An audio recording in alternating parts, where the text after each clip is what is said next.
Hello, everyone. Greetings.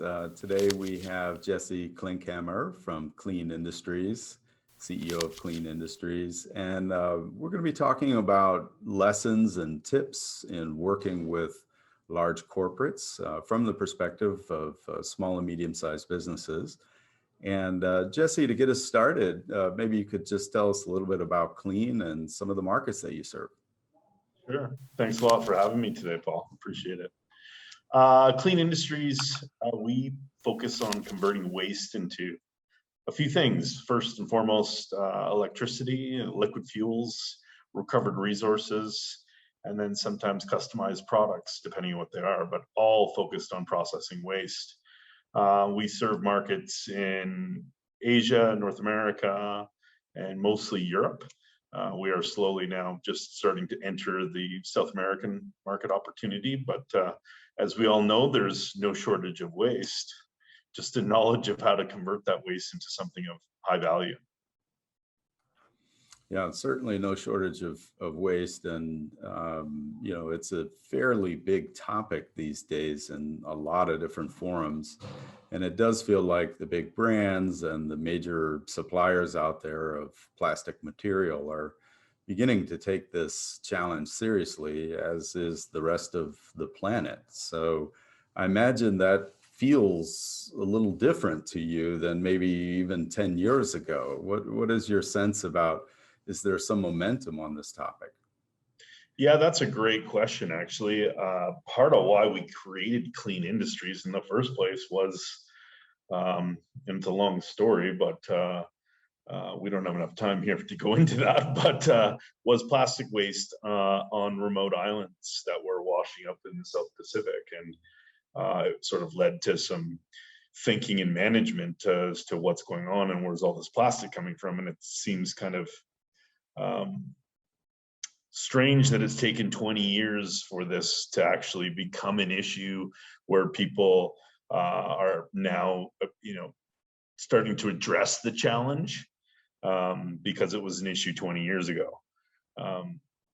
So I think that we've got a lot of regulatory drivers that are now being put in place more aggressively, of course, in Europe, because it's the headquarters of the European Union, which is closely knit with the United Nations, and they've got a number of agendas in place under some form of what we call producer responsibility, and extended producer responsibility, which is starting to shift the burden onto these companies that manufacture product. I mean, one particular industry I don't think anybody can't remember a time when they were a kid that they didn't, ride a swing sitting inside of a tire. So like petroleum-based waste has been an ongoing battle since its creation, and I think that it's now starting to be pushed towards these producers that make these products to become responsible for the end of life of these products. And for decades upon decades, these products have been allowed to be made and introduced into the marketplace, but there's been little to zero effort put into taking that product back and turning it into a viable product that can be reintegrated into the industry or made into other products. And I think with climate change, the world is now sort of waking up to the concept and the idea of the circular economy, and how, connecting the dots between product manufacturing and product recycling and recycled content has never been more important if we are going to achieve these goals of net zero 2050 that you're starting to hear percolating everywhere. I mean, pre-COVID, I don't think I really heard too many net zero conversations 2050, but that seems to be a very hot topic these days. And if we're ever going to get there, we need to start considering all of these initiatives and how we get petroleum products specifically back into the supply chain. Well, I think that's a really interesting point, because you've created a business that uses waste as a raw material. So it isn't just a response to regulatory. I mean, regulatory may create more attention and opportunity and so forth. But as you look at the breadth of waste out there, I mean, you mentioned tires and plastic waste and so forth. We're, as an organization that is creating a business around waste as a raw material, where do you see the greatest opportunities? Well, from our initiatives have always led down to looking at products that already have an existing supply chain where you can do the drop in of being able to take a product, easily disassemble it so that it goes right back into the existing supply chain. And we were early adopters in that thinking process and in deploying technology that does just that. And a big part of our business is, we come across, I mean, we work in markets like China and various other developing nations that are going through rapid changes. And I tell this to a lot of people that in having conversations about the waste industry and just how significant it is in terms of how much waste we produce on a daily basis. And I feel sometimes like that, hand on face emoji where it's just like there's just so many underlying issues with waste. It's waste water. It's not just it's organic waste. There's just it just, if you start looking at the math and the numbers, it can kind of be overwhelming. And we've really tried to stay focused, particularly when we go to conferences and which, that seems so long ago that we used to go to conferences. But we would get a lot of people asking us, hey, what about this waste stream? Can you process that in our plants? And yes, while we can modify things and process different types of things, but as a business, you gotta stay focused. And we found that petroleum-based man-made waste is the core focus of our company, and we want to stick to that. And as we grow and continue to expand our business, we will start looking at addressing other potential opportunities in the waste sector, from converting biomass into different types of more green chemistry that can go into plastic production and those types of things. But we're kind of sticking to the plain vanilla at this point in time, just because the waste issue is so large that you got to kind of pick off a couple of the lowest hanging fruit first and get a few plants well established in various marketplaces, and then look at other opportunities, or you can kind of be crushed by the volume of waste out there and opportunity. Yeah, I mean, you've mentioned that there has to be some outlet for this material that you're creating. And to what extent do large corporates represent a collaboration partner for Klean and sort of an aspect to your growth strategy? That's another really great question. I think particularly in our space that we operate, other than the industry that's known as mass burn incineration, that burns garbage to produce heat that's then recovered in a steam boiler to produce electricity, that's pretty understandable of how to go about things. When you're recovering resources from waste products, like different types of, you're processing different grades of plastics. Well, they're made of different components like polyethylene, polystyrene, and different grades of what they call polyolefins. You yield different types of products. And I think a big challenge for other technologies and different groups in this space is, while they could develop small scale processes to illustrate that it can be done, they weren't actually making a product that could actually get back into industry. And as a large corporate, taking a small amount of a mixed product that doesn't really qualify or fit into something they were used to seeing has taken a long time for them corporately to come up to grips with how do we reprocess this material. So it's been a slow and gradual process. And I think that as other companies that are maybe going to be competitors to what we're doing, and I welcome them because the more of us there are, the faster things are going to change. You need to focus at making a product of clarity. So you need to make a product that can be used, or that you find a path for that. And that path then must fit into a broader path that that can be accepted by some of these larger corporates. And if you can make that easy for these corporates, then that adoption cycle can be shortened. If you're presenting and we see this in the recovered carbon black industry. So we take tires and we thermally decompose them. We pull off an off gas that condenses into like a marine grade fuel. And it took decades and decades. I mean, I was one of the first speakers at a carbon black conference in Rome in the early 2010, sometime around there. And I remember that we were talking about recovered carbon black and how it can be used in making new tires and new conveyor belts and new plastics. And there was a major carbon black conference, and all the top executives and sales staff were there, and they thought my talk was entertaining, but they also thought I was delusional. They were like, it's never going to happen. And I'm like, well, actually it is going to happen. And the day will come when you realize that this will be in fact a reality.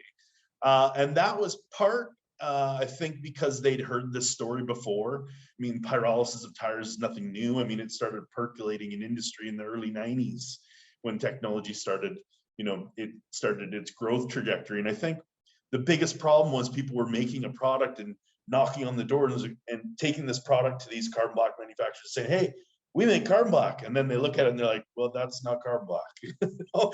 Or it's in a form that they're not used to.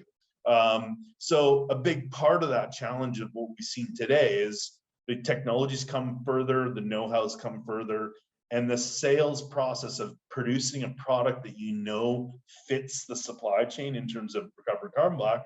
They want it pelletized.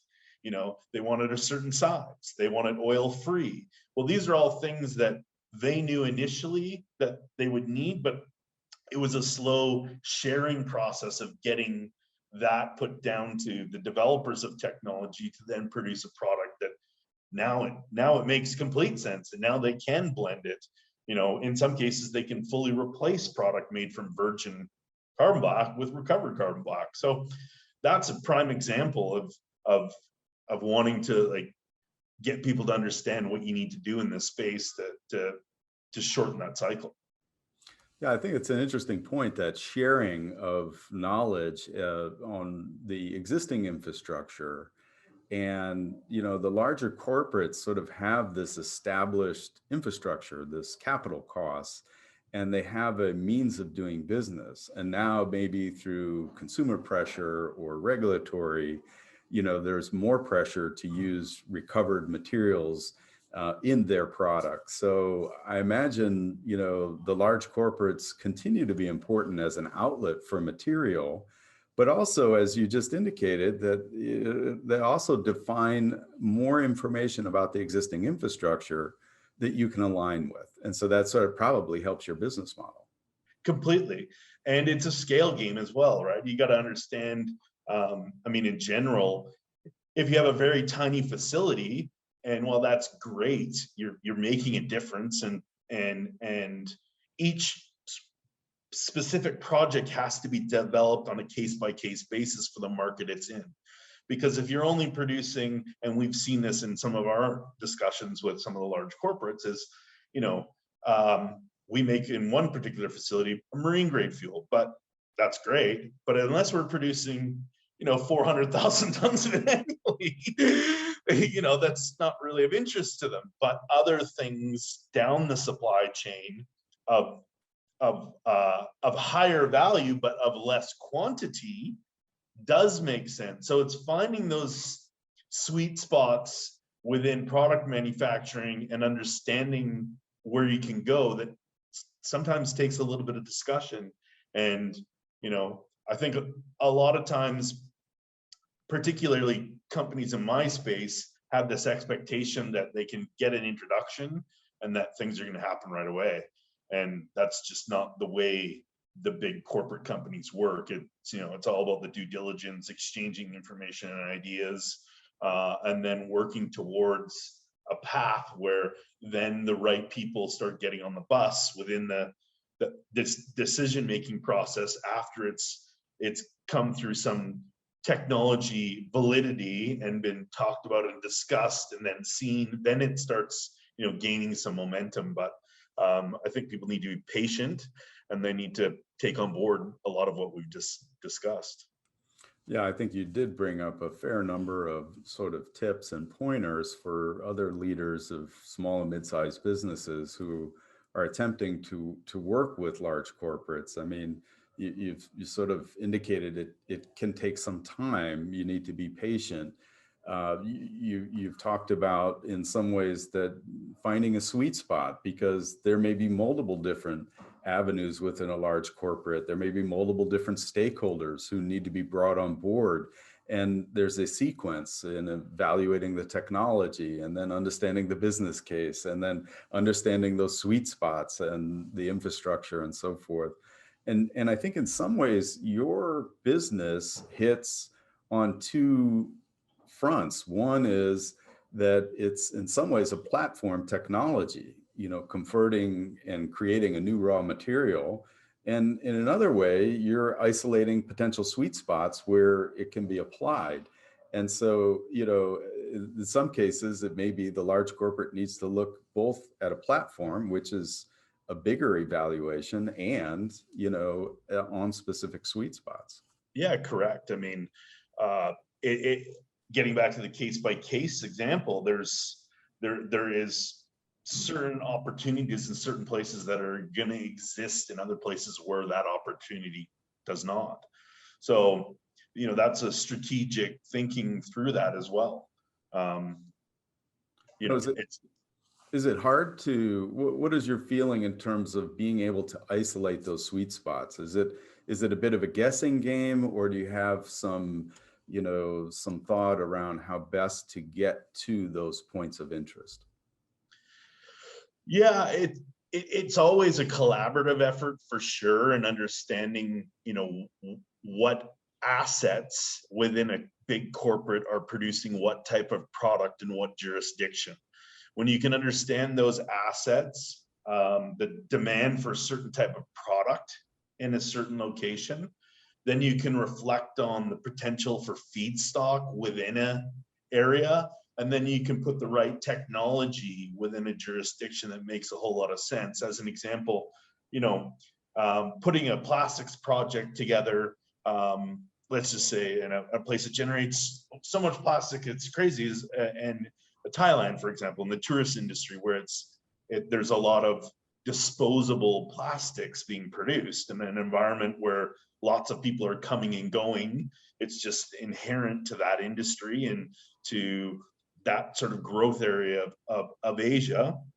Now, building a plant there is great, but if you're shipping your end product to Houston, well, you're kind of offsetting the whole process of what you're doing in the first place and trying to be green. So ideally, making a plant that would service or produce a product locally within Thailand, or that could support some supporting infrastructure in Thailand, makes a whole bunch more sense.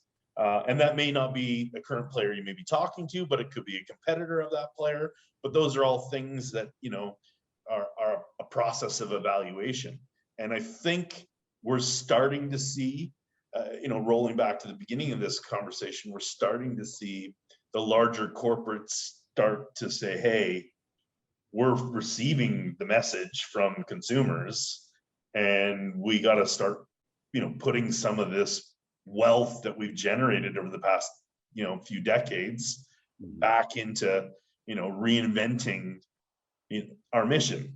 And I think that you're starting to see, BP changing the name to Beyond Petroleum, to all these companies starting to take on a new mantra and starting to look at, wow, we need to start learning how to, if we can take back some of what we produce and, recover 80% of it and only use 10% of it to power our process, well, now our footprint is reducing significantly, and we're making, sustainable change that ultimately the consumers are going to appreciate, which is going to get more buy-in to sell more product.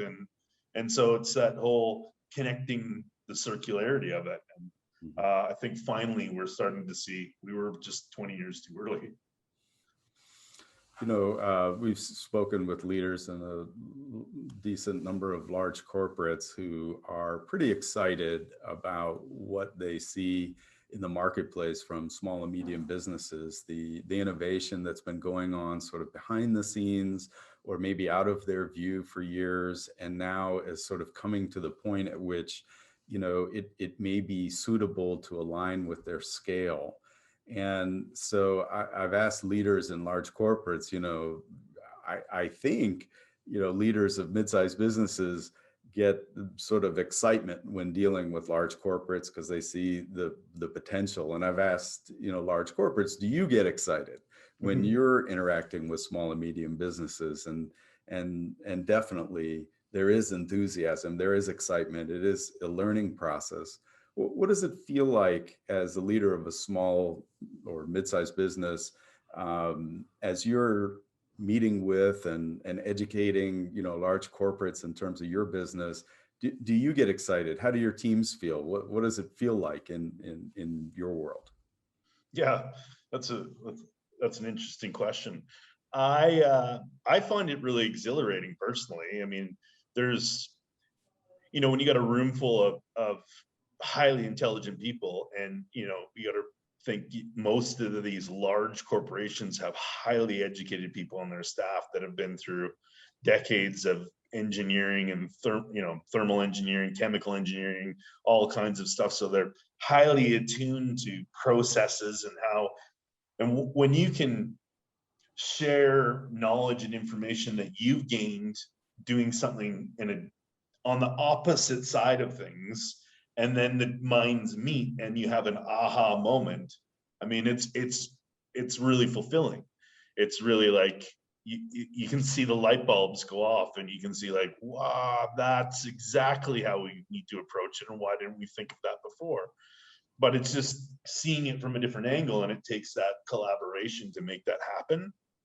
And I think now more than ever, you know, I could list a vast majority of the petrochemical companies out there. They're all making moves. You know, they're all now looking to align themselves with, you know, collaborative partners and looking to put their, you know, their capital to work. And I think that's exciting.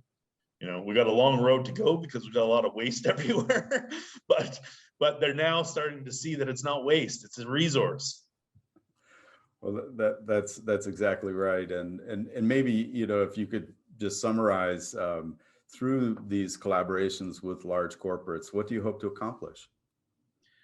Ideally, you know, through collaboration is to not only develop new processes that help integrate waste into their manufacturing process, but create, you know, numerous new jobs in a sector that's, I mean, not just this sector, but in a wide range of sectors needs new jobs, new taxation, domestic energy, producing energy at home from products, never mind resources at home. I mean, I think there's nothing more satisfying than being able to have your own country be independent and be fully recycling and reusing resources that were showing up in waste streams. I think that that's an amazing opportunity for so many.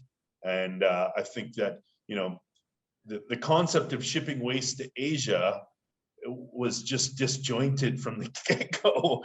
I mean, it just doesn't make any sense. That those we should have been investing in our infrastructure a long time ago. And I think obviously we've learned our lesson. I know that Canada certainly has, because they've paid millions and millions of dollars to bring waste back into Canada. But we should be building this infrastructure today. And just like anything else in the world, I mean, you can look at property values 20 years ago, they were a lot less than what they are today. Well, building infrastructure today is going to be cheaper today than it is tomorrow. So we should be investing today for tomorrow. And I mean, we've got the technology to do it. It's not like we have to invent new systems to do this. The technology exists globally to address the issues we're facing. Well, Jesse, you've shared so many great insights from your experience as the leader of Klean Industries, in your collaborations with large corporates, and tips for other leaders of small and mid-sized businesses. So, thank you so much for your insights and your time today. Yeah, likewise, Paul. Thank you very much for thinking of us, and I really appreciate the introductions you've made thus far. And yeah, I look forward to more collaborative growth.